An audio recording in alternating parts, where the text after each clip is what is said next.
Քաղաքական տեսակետից եւ 2026 թվականը վճռորոշ է լինելու խաղաղության համար։ Հունիսին կայանալիք խորհրդարանական ընտրությունները ըստ վարչապետ Նիկոլ Փաշինյանի կունենան առանցքային նշանակություն։ Ազգային ժողովում 2026-ի բյուջեի քննարկման ժամանակ Հայաստանի վարչապետը նշել է, որ հայ ժողովուրդն իր ընտրությամբ պետք է տեր կանգնի խաղաղությանը։ Հակառակ դեպքում, ըստ Նիկոլ Փաշինյանի, երկիրը կարող է վերադարձվել կոնֆլիկտի եւ ֆորպոստի տրամաբանությանը։ խաղաղությանը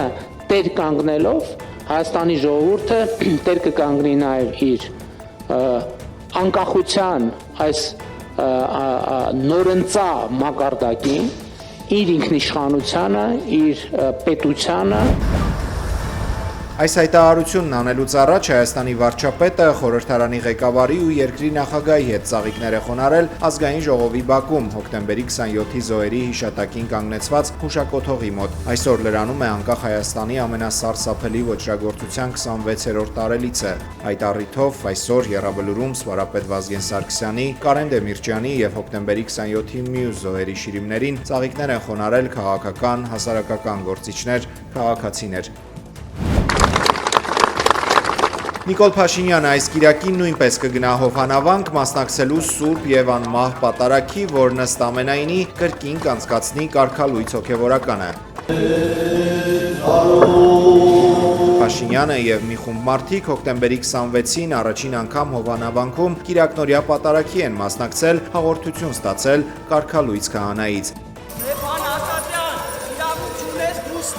Պատարագ մատուցելու անհնարինության մասին նախկին հոգևորականին հիշեցրած երիտասարդի բերանը փակել ու հեռացրել են եկեղեցուց հատուկ ծառայության աշխատակիցները։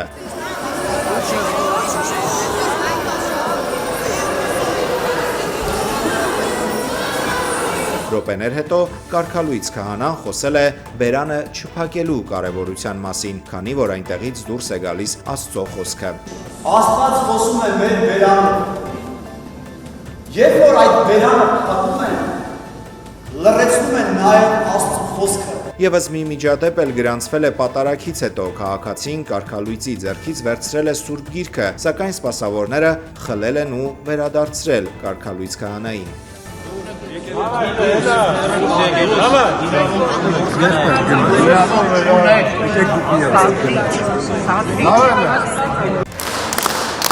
Պատարագի հավաքվածները Հայաստանի վարչապետին եկեղեցու ներսում դիմավորել են ծափերով, ծափահարել են նաև այն ժամանակ, երբ կարգալույց քահանան պատարագի ընթացքում Նիկոլ Փաշինյանին շնորհակալություն է հայտնել։ Ինչի համար իմ շնորհակալություն եմ հայտնում ձեզ։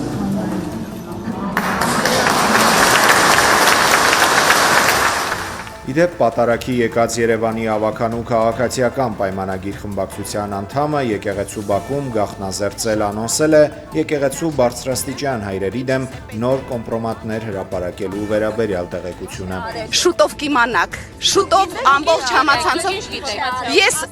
ես լսելով գիտեմ, բայց դուք փաստերով կիմանաք շատ շուտով։ Այդ փաստերը դուք եք ներկայացնելու։ Ոչ, ներկայացնողը կներկայացնի։ Հովհաննավանքի մի խումբ բնակիչներ թույլ չեն տվել Արագածոտնի թեմի հոգևորականներից հայր շնորհքին մոտենալ եկեղեցուն աղոթել։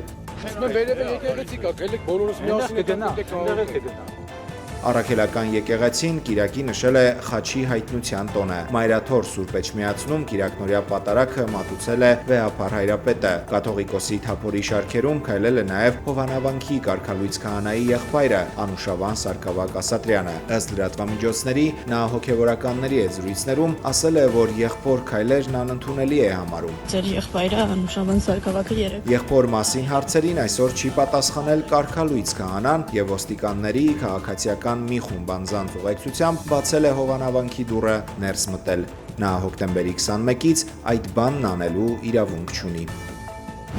Տեղի ունեցածն ապացուցել է իմ ամենավատ կանխատեսումները, ԱԱԾ մեկուսարանում գտնվող ազգային բարերար Սամվել Կարապետյանն է նշել իր նոր ուղերձում անդրադառնալով Հովհաննավանքում տեղի ունեցածին։ Ըստ Կարապետյանի, փոքրիկ խմբակը ցույց է տվել, որ պատրաստ է անցնել յուրաքանչյուր սրբության վրայով, մեջբերում հանուն իշխանության պահպանման այդ մարդիկ հայ ժողովրդի ողջ պատմության ընթացքում չտեսնված արարք գործեցին, փորձելով թշնամաբար կոտրել հայ առաքելական եկեղեցու կարգը եւ արատավորել Սուրբ պատարագն իրենց միջամտությամբ։ Սամվել Կարապետյանը իշխանության գործողությունները գնահատել է որպես ազգային պառակտման ուղղված նոր քայլ, որն արժանացել է համայն հայության դատապարտմանը։ Գործարարը վստահ է, որ իշխանությունը կանգ չի առնելու եւ շարունակելու է հարվածներ հասցնել մայրաթորին, սակայն նրանք պետք է իմանան, որ մենք էլ շարունակելու ենք պաշտպանել մեր արժեքներն ու սրբությունները, գրել է Կարապետյանը, մեջբերում ոչ մի զրկանք չի կարող կանգնեցնել մեր շարժման ընթացքը դեպի հաղթանակ։ Կարապետյանը նաև անդրադարձել է քաղբանտարկյալներին, նշելով Միքայել, Բագրատ եւ Մկրտիչ սրբազանների, գյումրեցիների, այդ թվում մեր ձևով շարժման Գյումրու պատասխանատու Ռուբեն Մխիթարյանի անունները, հավաստիացնելով, որ նրանց կամքը կոտրել հնարավոր չէ։ Մեր ձևով շարժման առաջնորդը նշել է, որ իրենց նպատակն է մեջբերում ապրել բռնապետությունից եւ օտար ազդեցությունից ազատ, իրական քրիստոնեական արժեքներով առաջնորդվող արժանապատվությունը վերականգնած բարեկեցիկ քաղաքացիների Հայաստանում։ Իդեպ մեր ձևով շարժումը երկու նոր մարզային գրասենյակներ է բացել Վանաձորի երկու հասցեներում։ Շարժման համակարգող Նարեկ Կարապետյանը վանաձորցիներին պատմել է հանրապետության 3-րդ քաղաքի զարգացման իրենց ծրագրի մասին, շեշտել, որ Վանաձորը հնարավորություն ունի վերականգնել իր տնտեսական երբեմնի մեծ ներուժը եւ դառնալ Հայաստանի արդյունաբերական եւ տուրիստական կենտրոններից մեկը։ Մեր ցանկությունը աշխատանքով ապահովելն է քաղաքին։ Ու մենք այն հին ժամանակների նման որպես կենտրոն կգանք այս քաղաք ու կվայելենք մեր քաղաքը։ Հայաստանի գյուղական համայնքները զարգացնելու մեր ձևով շարժման ծրագրերին ծանոթացել են Դարպաս գյուղում։ Շարժման անդամներն են այնտեղ գնացել, զրուցել բնակիչների հետ խնդիրների, Լորվա գյուղում կյանքն ավելի լավը դարձնելու մասին։ Հայաստանի անվտանգության խորհրդի քարտուղար Արմեն Գրիգորյանը նոյեմբերի 5-ին կմեկնի Մոսկվա, Դաշնության մայրաքաղաքում նա կմասնակցի ԱՊՀ պետությունների անվտանգության խորհրդի քարտուղարների 13-րդ հանդիպմանը։ ԱՊՀ անդամ պետությունների անվտանգության խորհրդի քարտուղարների հանդիպում է կազմակերպվում ամեն տարի։ Արմեն Գրիգորյանը վերջին անգամ այդ հանդիպմանը մասնակցել է 2022-ի հոկտեմբերին։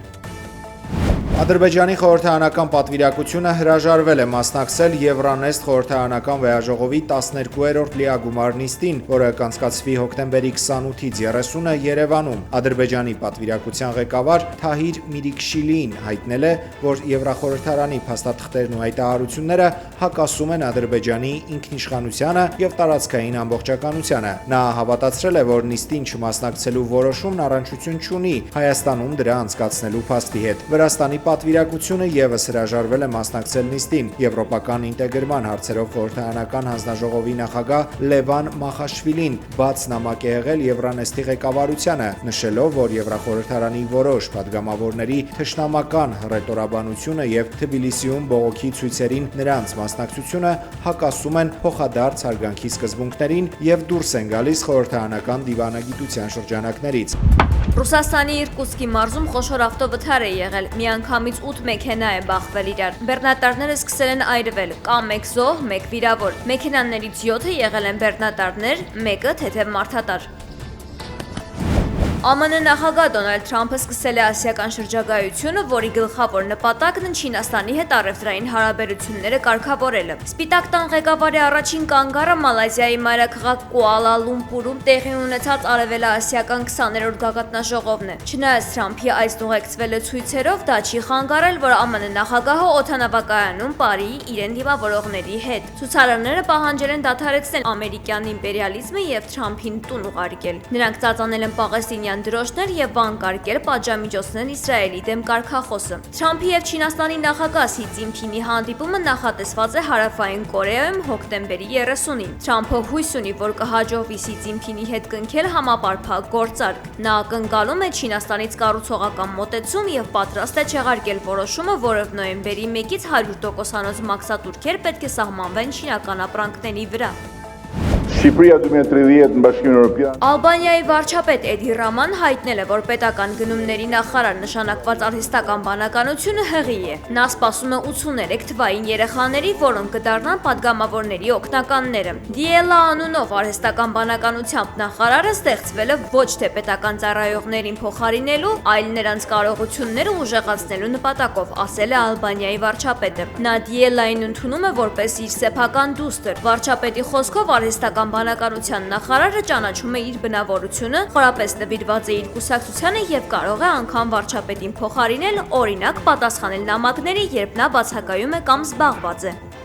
Հայաստանում կներդրվի անկանխիկ առևտրից համընդհանուր հետվճարի համակարգ, ազգային ժողովի մշտական հանձնաժողովների համատեղ նիստում 2026 թվականի պետական բյուջեի նախագծի քննարկման ժամանակ ֆինանսների նախարար Վահե Հովհաննիսյանը ասել է, որ հունվարի 1-ից սկսած բոլոր քաղաքացիները առկա քարտերով անկանխիկ վճարումներից կստանան հետվճար 2%-ի չափով։ Նախատեսվում է նաև ստացած թոշակն անկանխիկ ծախսողների 12% հետվճարը դարձնել 20% հետվճարի առավելագույն չափը 6000 դրամից սահմանելով 10000 դրամ։